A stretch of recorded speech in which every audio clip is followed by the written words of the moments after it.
రాధే రాధే అండి. ఒడిస్సాలో ఉన్న జగన్నాథ్ టెంపుల్ గురించి మీకు తెలిసే ఉంటుంది. అది ఎంతో పవిత్రమైన టెంపుల్, అంతేకాకుండా రహస్యమైన టెంపుల్ కూడా. ఎందుకంటే జగన్నాథ్ పైన ఉన్న ఫ్లాగ్ విండ్ ఏ సైడ్ నుంచి వస్తుందో ఆ సైడ్ నుంచి కాకుండా ఆపోజిట్ డైరెక్షన్లో ఎగురుతుంది. అంతేకాకుండా టెంపుల్ చుట్టూ ఎలాంటి షాడో అనేది ఫామ్ అవ్వదు. జగన్నాథ్ టెంపుల్ పైన ఎలాంటి ఏరోప్లైన్స్ కానీ, హెలికాప్టర్స్ కానీ, ఈవెన్ బర్డ్స్ కూడా ఎగరవంట. అంతేకాకుండా టెంపుల్ బయట ఎంత పొల్యూషన్ ఉన్నా, ఎంత నాయిస్ ఉన్నా, సముద్రం ఉన్నా కానీ మీరు వన్స్ టెంపుల్స్కి ఎంటర్ అయినాక ఎలాంటి పొల్యూషన్ కానీ, ఎలాంటి సౌండ్ కానీ అస్సలు ఉండదంట. పిన్ డ్రాప్ సైలెన్స్ అనేది ఉంటుందంట. అంతేకాకుండా అక్కడ ప్రసాదాలు కుక్ చేసేటప్పుడు 7 పార్ట్స్లో కుక్ చేస్తారు, 1 by 1 పెట్టి.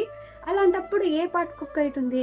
కిందదే కదా. కానీ అలా కాదు, ఇక్కడ వచ్చేసి పైన పార్ట్ కుక్ అవుతుంది. కాకుండా ప్రసాదాలు ఏ రోజు ఎక్కువ కాలేదు, ఏ రోజు తక్కువ